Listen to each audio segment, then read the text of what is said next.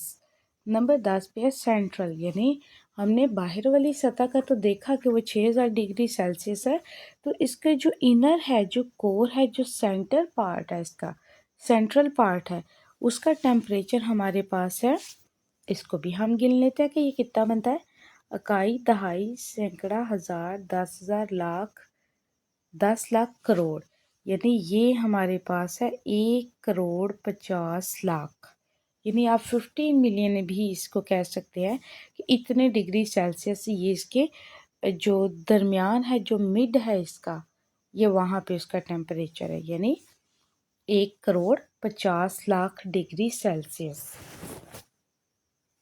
Number 11 پہ کنورین ہے، hydrogen to helium, یعنی اس کا جو سینٹرل پارٹ ہے، جو کور ہے، وہاں پہ جب ہائیڈروجن ہیلیم میں بدلتی ہے تو نمبر 12 پہ پھر ہمارے پاس ہیٹ پروڈیوس ہوتی ہے، لائٹ پروڈیوس ہوتی ہے، اور باقی ریڈیشنز بھی پروڈیوس ہوتی ہے۔ مطلب یہ ہے کہ جب اس کے کور میں، جب اس کے درمیان میں، جو اس کے درمیان کا حصہ ہے سورج کا، وہاں پہ ہائیڈروجن جب ہیلیم میں بدل جاتی ہے تو تب کیا ہوتا ہے، تب اس سے درجہ حرارت اس کا درجہ بڑھتا ہے، یعنی اس میں سے ہیٹ نکلتی ہے، حرارت نکلتی ہے، اس میں سے روشنی نکلتی ہے، اور بہت ساری اور بھی شعاعیں نکلتی ہیں۔ تو یہاں کوئی ٹیمپریچر کی سمجھ پہ آئے گی، سرفیس ٹیمپریچر 6000 ڈگری سیلسیس ہے، اور کور ٹیمپریچر ہمارے پاس 1,50,00,000 ڈگری سیلسیس ہے۔ ہائیڈروجن جب ہیلیم میں بدلتی ہے تو پھر ہیٹ، لائٹ اور ادر ریڈیشنز جو ہیں وہ پیدا ہوتی ہیں۔ سینٹر آف سولر سسٹم، مطلب یہ کہ جو ہمارا سورج ہے وہ سینٹر ہے ہمارے سولر سسٹم کا۔ Number 13 central position in solar system, یعنی ہمارا جو بھی نظام شمسی ہے ان سب کے درمیان میں ہمارا سورج ہے، اور باقی سیارے جتنے بھی ہیں اور اس کے علاوہ جتنی بھی ہیونلی باڈیز ہیں وہ سب اس کے ارد گرد موو کرتے ہیں۔ نمبر 14 پہ ہے پلانٹس ریوالو اراؤنڈ دی سن، یعنی وہی بات کہ سیارے اس کے ارد گرد گھومتے ہیں۔ Number 15 huge sphere of burning gases, یعنی یہ بہت بڑا سفیئر ہے برننگ گیسز، جلتی ہوئی گیسز کا، اور گیسز ہم نے دیکھی ہیں کہ وہ ہیلیم اینڈ ہائیڈروجن ہیں۔ نمبر 16 4.6 بلین ایئرس اولڈ، یعنی اس کی عمر جو سائنسدانوں نے حساب لگایا ہے وہ 4.6 بلین سال ہے، یعنی اتنا پرانا ہے یہ کہ اس کی اتنی زیادہ عمر ہے، 4.6 billion years old.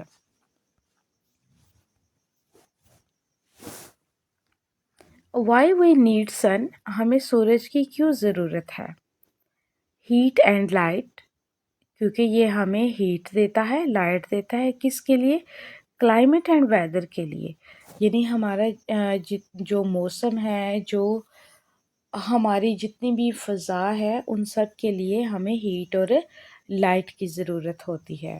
Energy for life, photosynthesis, crops etcetera, یعنی ہماری زندگی کے لیے یہ ضروری ہے، بہت ضروری ہے۔ اگر سورج نہ ہو تو اس زمین سے زندگی بالکل ختم ہو جائے، نہ پودے اگیں، اگر پودے نہیں اگیں گے تو باقی جانور کیا کھائیں گے، اور باقی جانور اگر نہیں کھا سکیں گے تو ان سے جو بڑے جانور ہیں وہ چھوٹے موٹے جانوروں کو کیسے کھا سکیں گے، جب چھوٹے موٹے جانور ہی نہیں ہوں گے جو فصلوں پہ گزارا کرتے ہیں۔ تو مطلب یہ ہے کہ ہماری زندگی کے لیے یہ بہت ضروری ہے، جہاں پہ پودے اور درخت وغیرہ اگتے ہیں، اور انسانوں کے لیے بھی ضروری ہے۔ گریوٹی، آربٹنگ دی سولر سسٹم، یعنی پورا جو سولر سسٹم ہے وہ اس کے ارد گرد گھوم رہا ہوتا ہے، تو اس کے ارد گرد وہ تبھی تک گھومتا رہے گا جب تک یہ اس میں قائم رہے گا، جب تک یہ اس سسٹم کے درمیان میں رہے گا۔ تو مطلب یہ ہے کہ یہ ہمارا ایک پوائنٹ ہے جس کے ارد گرد باقی جو پوائنٹ ہے وہ بھی گردش کرتے ہیں۔ اگر درمیان والا پوائنٹ نہیں رہے گا تو باقی بھی سب بکھر جائے گا، ان میں کوئی کشش نہیں رہے گی۔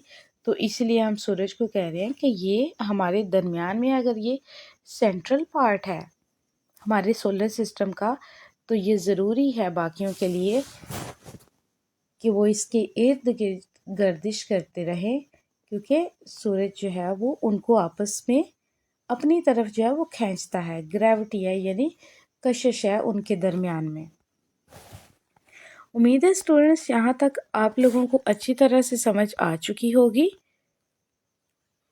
اگر کوئی بھی پوائنٹ کلیئر نہیں ہے تو آپ کومنٹ سیکشن میں پوچھ سکتے ہیں، اگر کوئی مسٹیک ہوئی ہے تو وہ بھی آپ مجھے بتا سکتے ہیں۔ Enhance your general knowledge, subscribe @educatedpakistan191، like comment and share this video for more informations. اللہ حافظ۔